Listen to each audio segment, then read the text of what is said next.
expect, the more you get from these things. And if you want to not participate, that's fine too. You can observe quietly. But I want to create a feel in the room. Maybe try to capture the few moments of the day that can actually feel like Shabbat, like rest. And a different kind of rest than we often talk about in the modern Western world, which is a rest of nothing, a rest of slouching, a rest of sloth almost. This kind of rest is a very attuned rest, a very wakeful rest, a very poised rest. If you haven't already, you can close your eyes. Place your feet flat on the floor in front of you to help create a series of right angles in your body and to be connected to the earth as much as possible. And trust the power of your mind to separate the wheat from the chaff. We're not in a hermetically sealed location, that's okay. We're part of this Shabbat morning at Beth Am, part of this community, part of the activities happening on this floor. There'll be sounds and shuffling and people entering and opening and closing, and that's just fine. But your mind has the power to push things to the periphery, to create a womb within which you focus only on what you want to focus on, which can be the sound of my voice and the content of what I'm saying. Could be the meanderings of your own mind.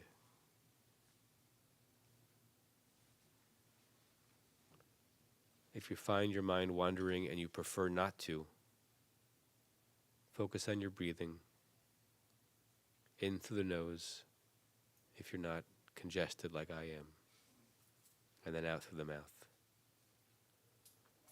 And because this is not a formal practice, you can also let your mind wander and travel to wherever it wants to go, and then be pulled back by your breathing. And if you want to be directed in this moment of poised rest, I want you for the moment to conjure the word despair and everything it means to you. You can do this by seeing the word in your mind's eye, seeing the letters. Or you can do it by allowing images that come to your mind that are linked to the word despair. Could be moments of individual despair you've experienced. Could be moments of national despair. Don't filter or edit. But most significantly, try to feel despair. Or allow yourself to get close to what it feels like when there is despair and loneliness and a sense of abandonment. Try to remember that feeling because we've all felt it. Try to inhabit a person, a community, a nation in despair.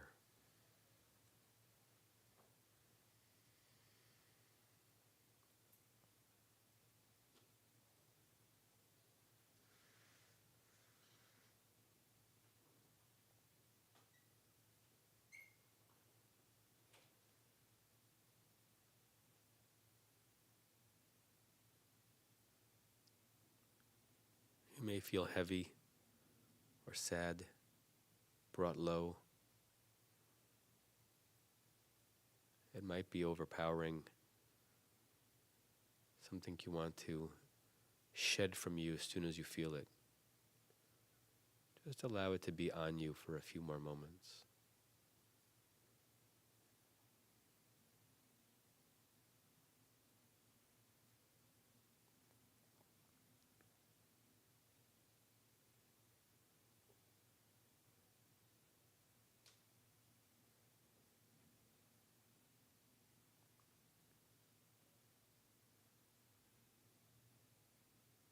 And now leaving despair behind, but remembering the feeling, I want you to conjure the word comfort. Again, you can follow the same process. See the word in your mind's eye, the letter spelt out. If you think or see in Hebrew, you can see the word nechama. Personal comfort. Moments that you have felt a relief from despair. Is there such a thing as communal comfort? National comfort? And can you feel it right now? Even if you walked into this room not feeling comforted.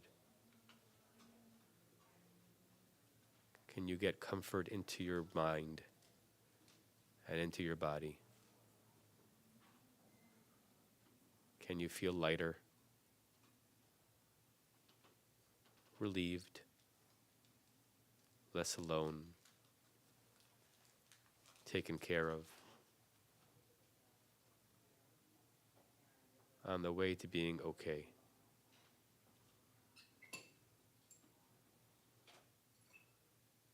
And can you allow those two words, despair and comfort, to be present simultaneously in your mind, dancing a dance, the opposite of one another, so close to one another, pushing against one another, and sort of not meaning anything without the other. Despair and comfort. Loneliness and support. Abandonment and being collected in with a loving embrace.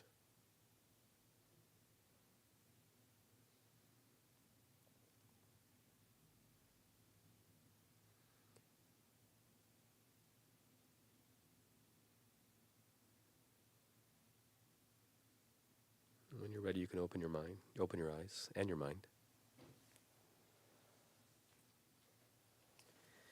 We're going to do a little study together. And it's going to be a study interpolated with some music, but very particular kind of music that you're going to be listening to rather than singing yourself. Everyone take a sheet. Actually, can I have one, Barbara? I don't think so.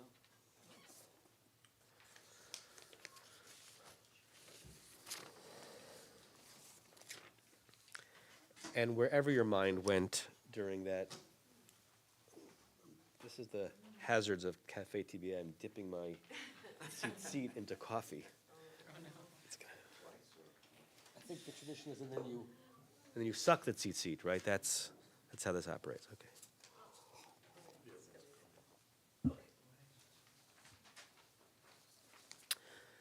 Wherever your mind went, yes, bring more chairs over.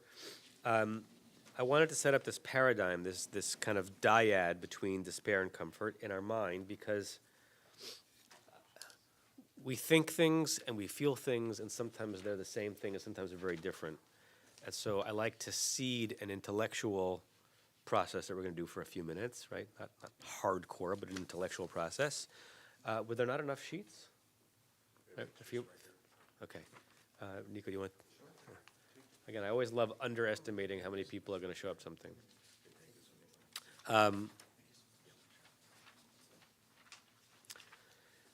I like seeding an intellectual process with something more primal, which is what goes on in our minds and hearts before the notion of a direct study. And despair and comfort is exactly the fulcrum that we're in the Jewish calendar right now. For 3 weeks, we were leading up to Tisha B'Av, which was now at this point 9 days ago. 9 days ago? 2 Thursdays ago, right? And the Haftarot, which are the part of our liturgy that in standard synagogues get the least amount of attention and love, right? Like Haftarah, it gets highlighted at a bar bat mitzvah, and then never paid attention to, or very infrequently. I don't know, what percentage of rabbis or lay people's drashas are on the Haftarah rather than Torah reading? Unless you happen to be in a synagogue where 2 members of the community for 3 years have been fanatically devoted to elucidating the Haftarah with the Haftarah, how do you pronounce it? We mispronounce it, Haftorah plethora. Haftorah plethora. So Larry and Rick have been doing a podcast. Are you still active, right? We got 2 more to do, and we're all done. Wow. Doing a little podcast on the Haftarot, and they're wonderful. If you want to, they're all archived on our podcast page. But we know much more about Leviticus than Isaiah, and much more about the story of Abraham than the prophecies of Ezekiel. And part of that is because the Torah is our core text. Part of it is because Haftarot are inscrutable. They're written in like Shakespearean Hebrew, as it were, or like hard, thick language. The imagery is so dense to get through. And yet it's our tradition's original ecstatic literature, right? And original high-level literature and worthy of attention. For 3 weeks, the Haftarot, hi Jeff, the Haftarot have been portending doom as we go to Tisha B'Av. That's the despair, and they're hard to read through. They are oppressive to read through, intentionally so. If you know even a little bit of biblical Hebrew, there is a heaviness when you listen to that Haftarah being sung. It's almost as if they should be sung to a different trope, and that's a little teaser for what we're going to do in a second. And then we get to the 7 Haftarot of Nechemta. Nechemta is the Aramaic word for Nechama, which for pulpit rabbis are not Nechemta at all because they're indicating that Rosh Hashanah is coming, right? It's the 7 Haftarot between Tisha B'Av and Rosh Hashanah. And that's where we are right now. We're in the second of those Haftarot.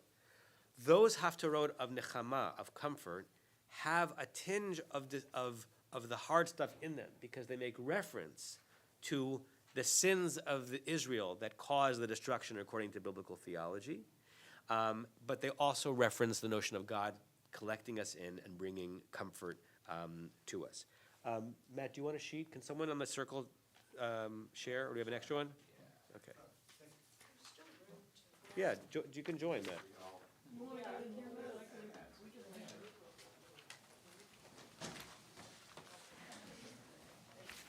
Okay.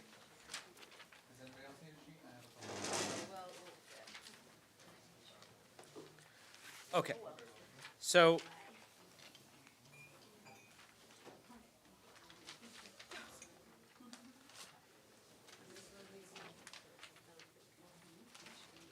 and again, for those who just came in, the reason I'm in a microphone but I'm not being amplified is because we're live streaming this. So this is what's capturing the audio, but we didn't feel a need to put a speaker in this room. Okay. We're going to look at the first 3 verses of the Haftarah for this week, which is the second Haftarah of Nechemta, the second Haftarah of comfort after the 3 ones of despair. And there's a typo in the date up top, and I apologize about that. It should be Tavshin Pei Gimel, not Tavshin Pei Kuf. Okay.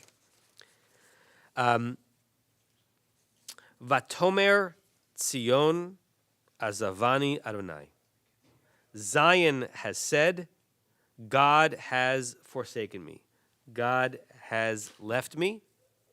Va'adonai, and it's hard to know if Adonai here is referring to like the Lord or my God. Right? It's the same idea, but is it kind of the proper name of God or a descriptive name of God? Shechechani, has forgotten me. There's a comment or a question I want to share in this verse. The comment is, it's very stark.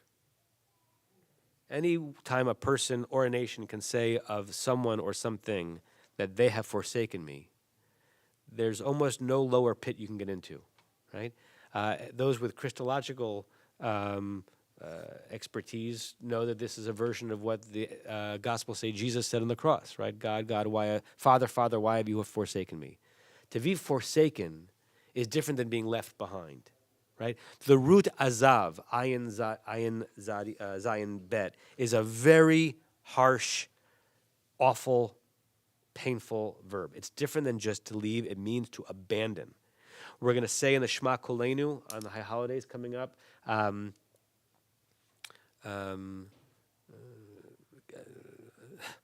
Kichlot kolchenu al ta'azvenu, right? As we age, dear God, kichlot kolchenu, when we have no more strength left and we need you more and more, don't abandon us. That doesn't just mean don't let us alone for a little bit. Do not abandon us helpless.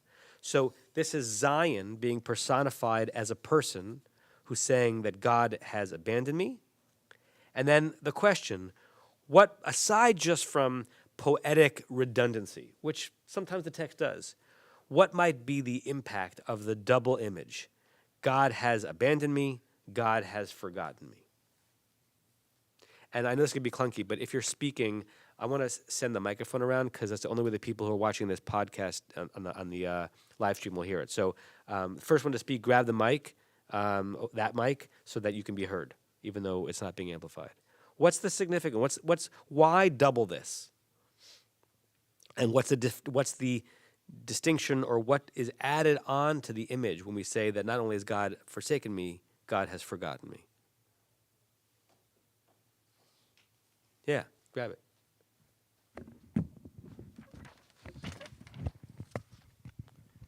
It feels like forsaken is a decision to forsake. And that's painful enough, but then to forget means almost a passive just removal of a presence in one's mind. So And it's a double injury from two different directions. Does one injury to you seem worse than the other? Or they just complement each Well, other? forgetting may be, in a sense, beyond redemption because it's just no longer present in the mind. For forsaking, you can undo that. But if it's forgotten, it's gone. A temporary rebuke of being forsaken at least has the opportunity of return, but forgetting, it's hard to remember once you've forgotten. Right. Okay?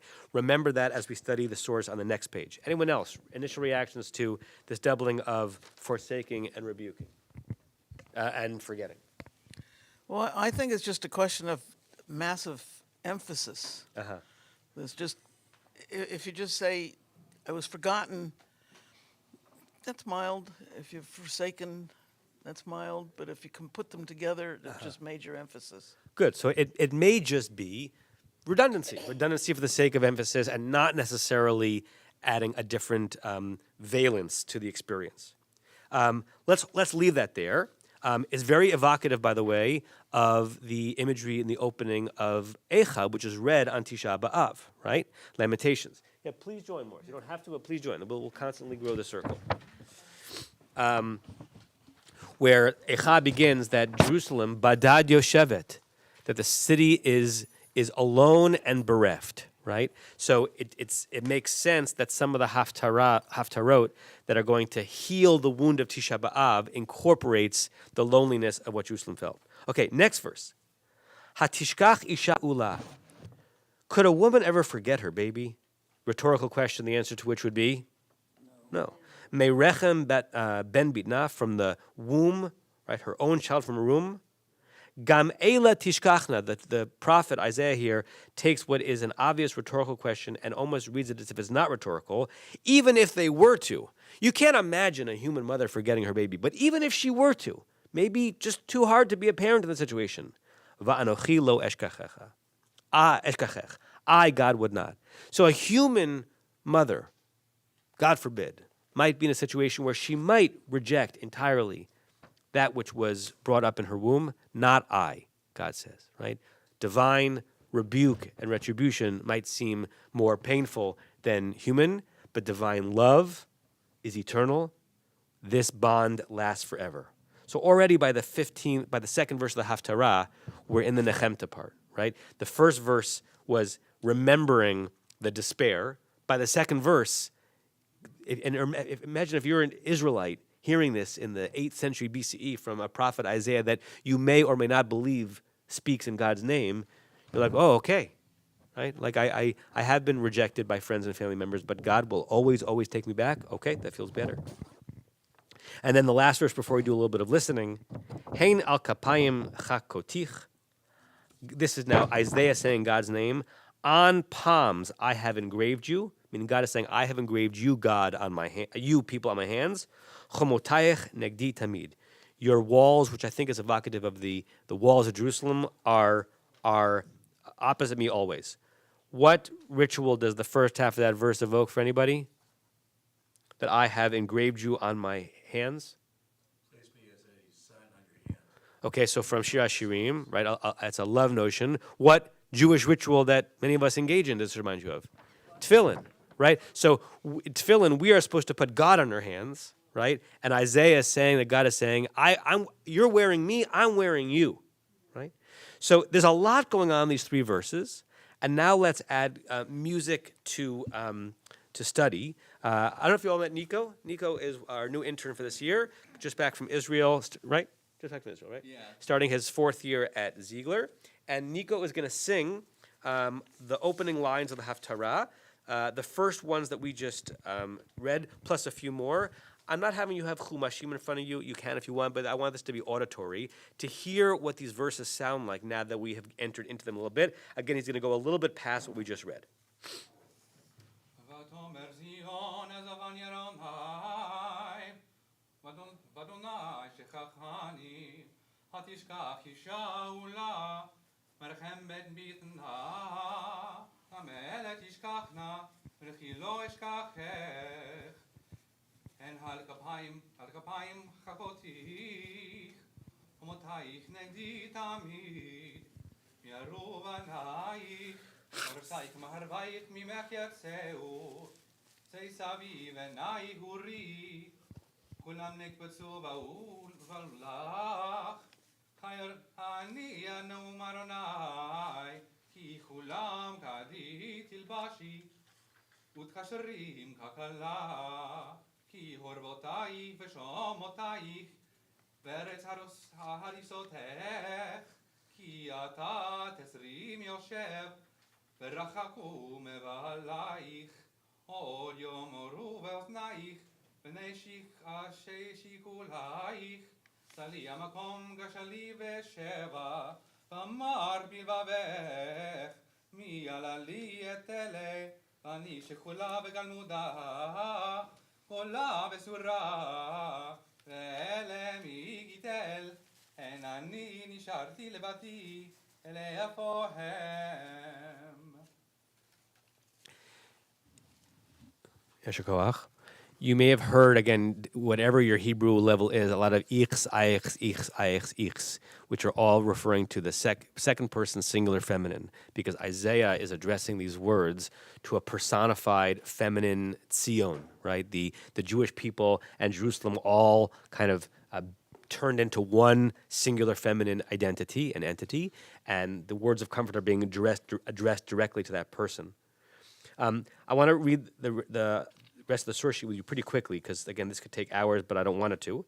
Rashi, on the opening line, Vatomer Tzion, and I think Rashi is sensitive here to the fact that this is not only biblical text, but liturgical text in the Haftarah, and this is one of the Haftarot of comfort, and yet we're starting with Zion saying that God has abandoned me. Rashi says, Hi haita sfura sheshechachtiha, meaning she, Zion, thought erroneously that God had forgotten her, but as the Haftarah will go on to say, God had not forgotten her. And now turn the page. This is the commentary of the Malbim, Rabbi Meir Leibush Visser, lived in the what's now Ukraine I think around in the 19th century. Wonderful commentator on all the biblical text, and this is going to be evocative of what Larry said before. He's commenting on the relationship between abandoning and forgetting. So I'll read the Hebrew, and then I'll both translate phrase by phrase in the English. You can also just look at the English if you prefer. Vatzomer Tzion. This is the quote from the verse. Zion said, Tzion idan omeret. Zion at that time was saying, the people, the city was saying, Azavani Adonai, God has abandoned me. Tzion eina yodat mikol zeh. It's an interesting phrase, trying to personify an entire people who are utterly confused. Right? They are experiencing being abandoned by God, but they don't know what's going on. Eina yodat mikol zeh. They have no idea what's happening. You don't always know what's happening when you are abandoned by someone that you rely on. Umit abelet be'et hahi lemor, and was mourning in that moment, saying, questioning, this is now a quote, Eich azavani Adonai, how could God forsake me? Velo levad shazavani milifnei achet, and not just forsake me because after all I did sin. I'm aware, I confess, I admit, I've been a naughty nation. I strayed after foreign gods. I didn't do things I was supposed to be doing. So okay, maybe God will forsake me. But what? But after God forsook me because of my sin, ki gam nidmeli ki ilu Adonai shechechani. It now feels not only that I've been forsaken, but I don't exist anymore. I'm forgotten completely. I'm thinking of that notion in the study of human development and child development that much worse, not that the first thing isn't bad as well, much worse than abuse by a parent is neglect by a parent. Right? God forbid all of those, right? The thing that a child fears the most is to not exist to the parent, and that one would prefer, right, to be in the presence of a mean and unpleasant and terrible parent than to not be remembered at all, right? To neglect your child is the highest form of abuse. And so that is what the Malbim is saying that the opening line is representing. Okay, yeah, God forsook me because I did bad stuff, but now God has forgotten me? The Eno Zocher Bi'od does not remember me? And this is now the Malbim adding his own words. Ki ha'aziva tiyeh mipnei hachet. The letting Israel go for a little bit is because Israel was mucking up and because of sin. Ba'az idan zocher b'hane'ezav. But eventually, the one who remembers, God, remembers the one that was abandoned, Israel. Aval hishichacha hashichacha hi mipnei hamius. The forgetting has to do with a sense of revulsion. Va'az lo yizkor bo'od. And once you get to a point of revulsion, you're going to choose not to remember at all. The couples therapist John Gottman, Seattle-based couples therapist, founder of the Gottman Institute with his wife, he says that there are certain traits in a relationship that are painful, but you can recover from them, and certain ones you cannot. And he says that when all couples argue, all couples disagree, all couples are angry at one another, once it descends to the level of contempt, if you hold contempt, ongoing contempt for the other relationship, that cannot be healed. That's when azivah turns into shichacha, right? This is now my using Malbim's language and grafting it onto Gottman, right? You can tolerate a lot of anger and disappointment, but once you allow yourself to dip into contempt, you're going to choose then to put the other in a permanently other category, and you're going to forget them and you're not going to come back to them. Or you're going to forget the love and you're not going to come back to the love. So Israel, according to this commentary, is nervous that God has contempt for them, accepts why God is angry with them, but nervous that God has contempt for them and is going to forget them completely. And Isaiah is coming along and saying, no. However long this exile lasts, however long my rage lasts and my anger lasts, we're in this for the long term. The Haftarah ends with such wonderful imagery where you feel collected in by God. I want to read it to you in Hebrew, and then we're going to sing it two different ways. Actually, just go to the last verse. So it's the last verse in source 4, and this is the end of the Haftarah. Ki nicham Adonai Tzion. God ultimately comforted Zion, saying that I have not forgotten you. I was angry, but I have not forgotten you. Nikam kol chorvoteha. Comfort all the places that were ruined by the destruction. Vayasem midbara ke'eden. Turned what had become a wilderness. A midbar is not just a desert, it's an unforgiving wilderness, into an Eden. What's an Eden? A Garden of Eden, a perfection. Taken desolation and turned it into exquisite perfection. Ve'ervata kegananai, and also turned her desert. You may remember the Arava, The Arava is one of the southern deserts in Israel. So Arava is a specific desert in Israel. It comes from a biblical word meaning an empty place, into God's garden. Sason v'simcha yimatzeva. May joy and gladness be found in her. Todah, gratitude, v'kol zimra, and the voice of joy. We and I didn't really know each other back then, but in the end of January 2004, Javi and I were searching for a verse to put on the invitation for the baby naming to Aiden's Simchat Bat, because that's the way we do it in our family. That our names are biblical names, and we find a verse to attach to it. And so this was the verse that we used, because our daughter Aiden's name is in here. We translated it liberally, right? Vayasem midbarak Aiden is saying that God turned a wilderness into the Garden of Eden, and I think we translated on the baby naming invitation as God has made an Aden out of nothing. It worked better for the moment than it did as a translation of the verse, but this verse will always speak to me for that reason, okay? So we're in the exact opposite place we were in the beginning of the Haftarah. And the people who crafted the Haftarah, which again, Isaiah 68 chapters, something like that, chose very carefully. Begin with utter despair, and we end where we can't possibly imagine a more beautiful relationship with God. We're going to do the following two things. I'm going to have Nico sing the first verse of the Haftarah, which we already sang, and the last verse of the Haftarah, which we're going to do right now, in Haftorah Trup, as it is intended when you do this liturgically. And just kind of feel, for the moment, now that you know what the words mean, feel what the music is telling you to feel based on what you're hearing. First and last verse.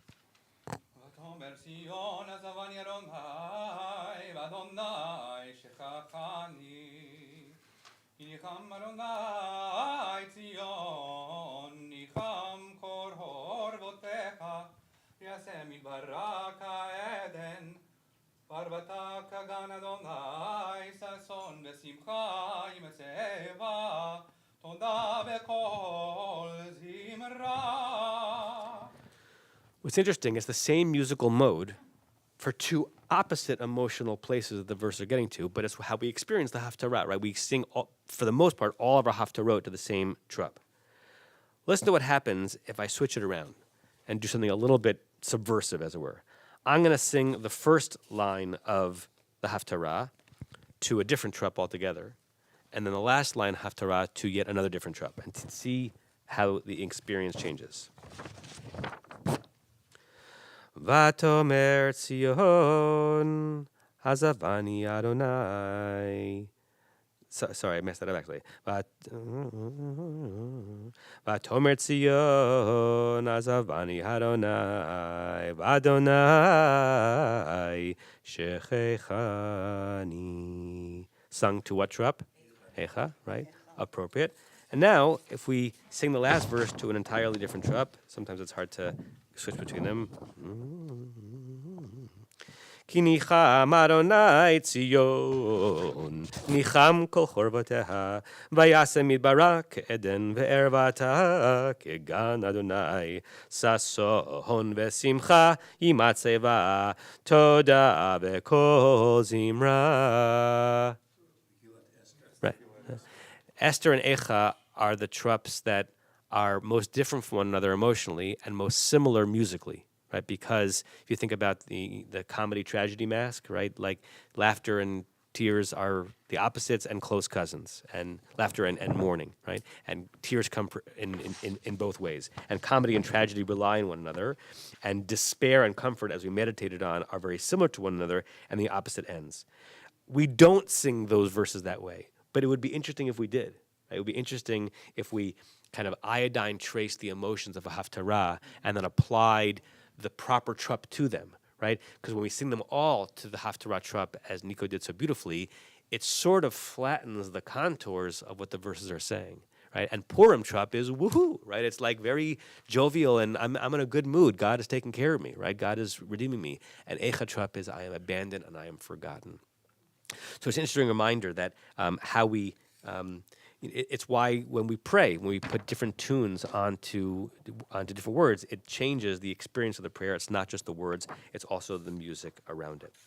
I now want to have Nico sing the longer section of the end of the Haftarah, just so we can feel like we closed it with the proper way it should be sung. Shimu Elai. Sorry, let me do that one more time. I heard you. I know, it's hard to jump. Shimu Elai, Shimu Elai.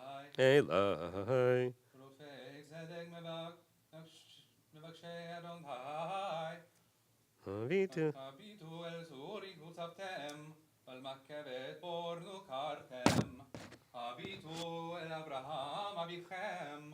Vesara Techolelchem. Kiechan Karativ. Ve'avarchechu ve'arvehu. Nicham Adonai Tzion. Nicham kol chorvotecha. Yasemi baraka eden. Arbata kagan Adonai. Sason ve'simcha yimaseva. Toda ve'kol zimra.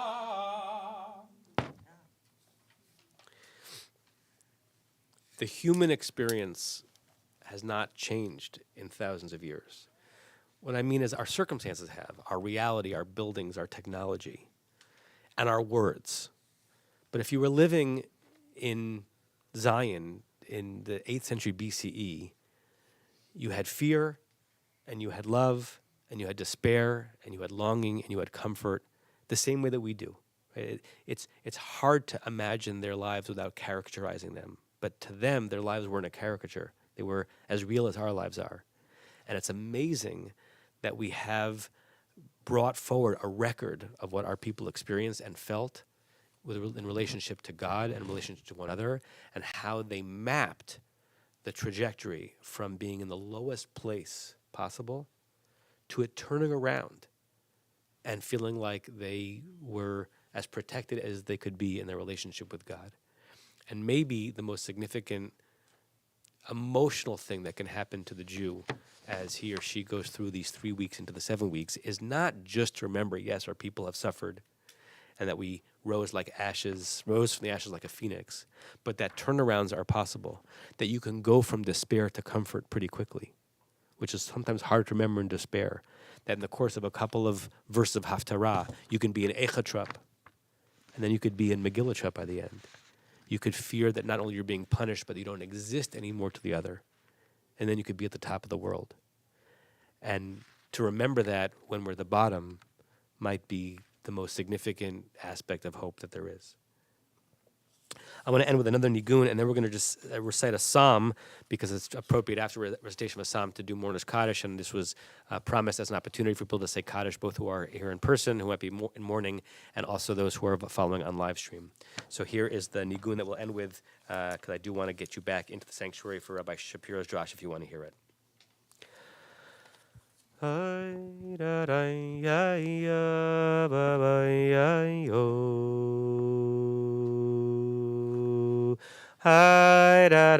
hi da da da da ya da da da da da da da ya da da da da da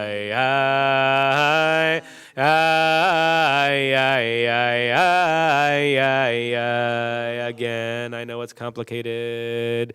Hi na na na na na na na ya na na na na ya na na na ya na na na na na na na ya da da da da da ay ay ay da da na na. Second part. Ya na na na na na ya na na na na ya na na na na ya ya ya na na na na ya na na na na ya ya na na na na ya na na na na ya ya ya na na na na ya na na na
I need one siddur. Is there a siddur Can I around? make a comment? Yes. From what you said today, kind of makes me think of the fact that Deuteronomy is a compilation of the rest of the Torah. And over the years, God had to forgive the Jewish people many times.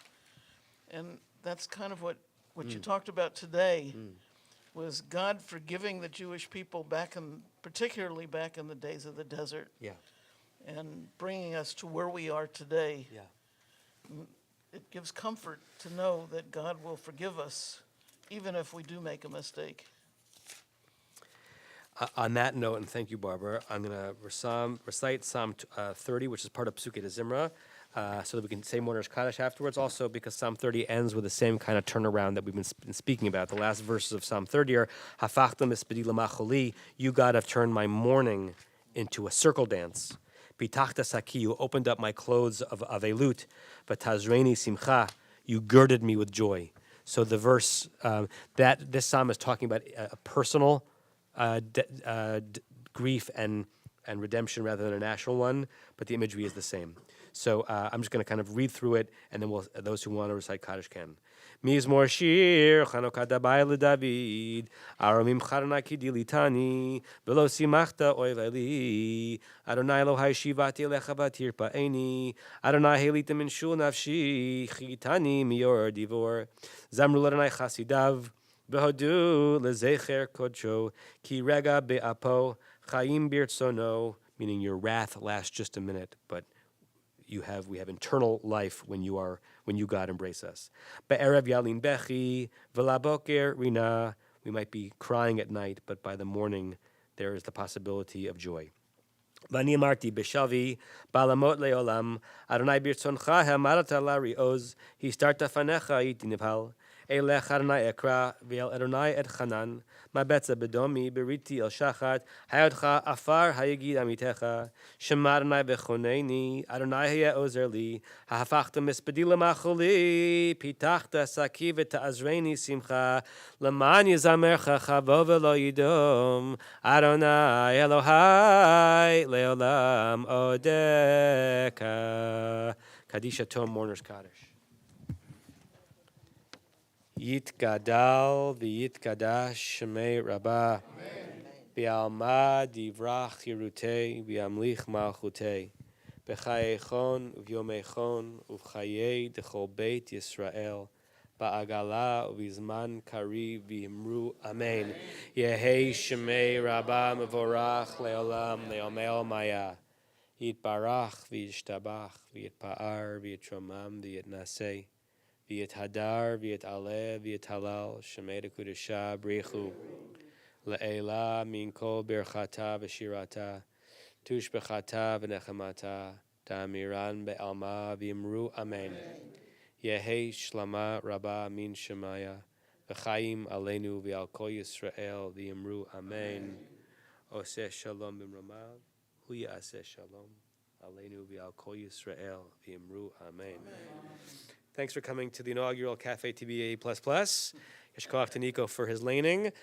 Linger, the space is still open, the coffee's available. I'm going to run in because I want to hear Rabbi Shapiro's drash. I don't know where they are on the Torah service. And Shabbat Shalom, and we'll do more. Next week, we're probably back to just the regular plus, meaning this, but think of it as a 15 to 20-minute thing rather than a 50-minute thing. It's been very beautiful. Pleasure. A delight to be with you. I was thinking about Pad's not going upstairs. Yeah. Maybe they can go out of the house and Get used to it. or something and got used to it. Yeah, I think he's out of sorts when he makes his transition. It's like in his own way. Hi, Gabrielle. Shabbat shalom. Well, thank you. I'm getting elbow today because I'm a little bit under the weather. I don't want to get anyone sick. I don't have COVID, but I don't want to get anyone sick. So You know, it's all the same really, whether you get a flu. Part of the stuff. I still don't want to give it to anyone. No, that's fine. Registration. But I hope you feel better. Not well? What's that? Not well? I thought it was allergies. I never get allergies, but for 36 hours, like Wednesday to Thursday, I could not stop sneezing or blowing my nose. And so I thought it was allergies, and then I started to get a little bit achy. So Two quick things. Risk for future Livrei Torah. yeah. When you're on your computer, you have the option to forget this network. That forget is an active forgetting, which humans maybe or maybe not are capable of doing. Go where you want with that. The thing is Actively forget as opposed to forgetting. right, act right. It's always struck me as being interesting. And the same remembering has sort of a similar thing. I remembered, or I remember, I'm thinking about. The difference between Isaiah's time, and it wasn't the first Isaiah, the second Isaiah, but that's right. The difference in Isaiah's time, Isaiah's time, is people didn't have the perspective from outside. They don't have the news, the internet, whatever newspapers. You only experience things from their perspective, except when they spoke to other people or Isaiah was speaking. We're constantly inundated. We can't help it, for good or for bad. And go take that wherever you want to take it. So that's a very salient point, and given that point, it's actually amazing to me how worldly some of the ancient material is. I didn't know how did they know on such a global level what life was all about? You're right; they only had their own experience. It amazes me too. Yeah. What's that?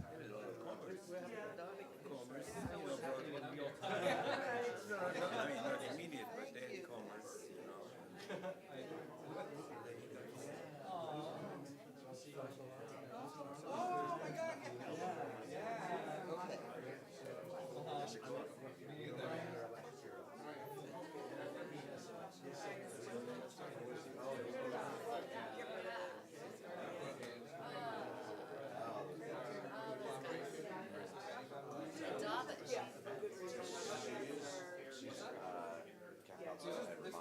Rabbi Kligfeld sort of brain trust what we elaborated on it because it was an attempt to there was And it's going to be great for you. Thanks for the email. Go up.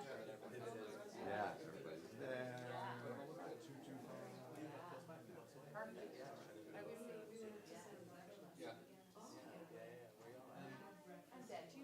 nice to meet you.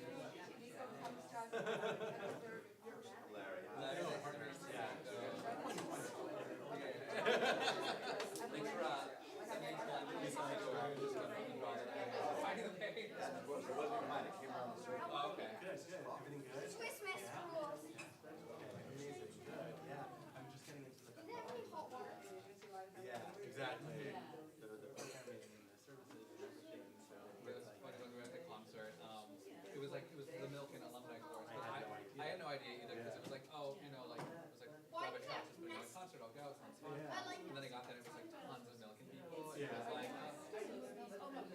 I'm working on that. Yeah. I just have milk in my association. And really have my milk in there right now. I'm from Santa Clarita. Yeah, so I'm a California native. There's creamer? Creamer! Where's the creamer? I don't actually know.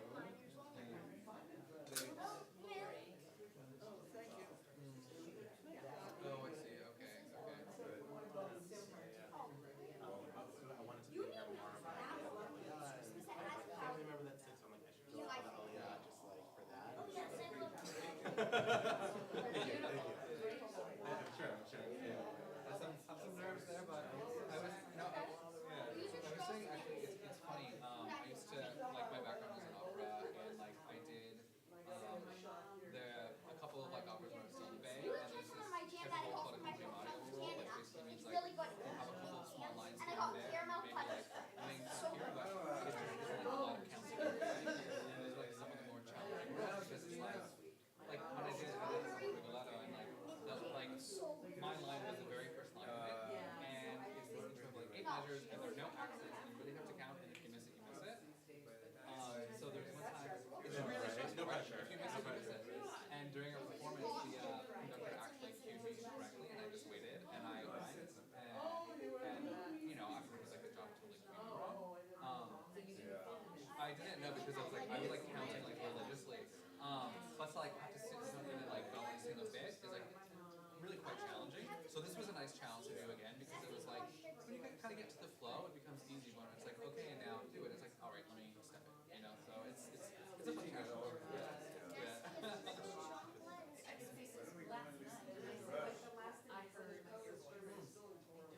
Oh, it's cool. Yeah. Yeah. And because it was challenging, and I was like, yeah. No, and I was like, okay, taste it. Like, you know, literally. Yeah. I think you were right in front of me actually. Or no, you were behind me. There was like yes, you were the two right behind me. Yeah. Well, shall we try to catch this frog? It's nice to meet you both and see you again. Oh, amazing. Can you tell me your name one more time? Betty. Okay. I have a rule not to have Okay. not to have Shabbat meals with I see. Okay. like current students, but because of that,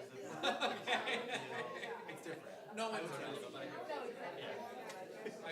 takes me a while to get names. I'm good with faces, so like Betty by Bob. 18 to 19 is the highest. Okay. There you go. Yeah. If you forget, please feel free to ask me again. Let me ask Nico. I think so, yeah. No, I mean my mom's from New York, so there's a bit of mix of that, you know. And because I have New York family, so New York family visiting, and after talking to them, it's like the loudness comes back, some of their accent seeps in. So I always get a little bit of like, yeah, I know my mom is. Okay, that's amazing. Oh, that's amazing. Okay, even better. I was like, I'm excited to have a meal just with you, but if Yeah. Yeah. Of course. There's also some like a particular accent sometimes in Santa Clarita, which is like I never realized until because it's some really old ranching community, so there is a slight accent, but it's really even when you live there, like you don't really realize it, you know. But as I started listening to it, there's kind of an accent here, you know. So. no pressure. Yeah. Okay. No, I wasn't. So. Wow. I know. That's crazy, right? I don't know if I ever told you this, but right after graduation, I had a Zoom with your kids, and they gave me, it was like the best like experience, for just like seeing them go through some of the intense process, and then hear all the other things that went on in school that you're not aware of. So every time I see you, I think about them, and I'm like, oh, it's just such a beautiful, like, kind of, they're such good people, and they're just, yeah, so next time you talk to them, tell them I said, seriously, it means a lot. Yeah, they're good kids. Even when you're not us. Yeah, they're good. Whatever you think is best. Good. Yeah, of course. I have. It's very privileged, but I really enjoyed it. Oh, and give you a spirit. Where I felt like I knew this was the right move, I knew this was the right community, it's the right like people, the students that I'm able to impact, the people. It's just like this is right. It's hard, but it's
That's right.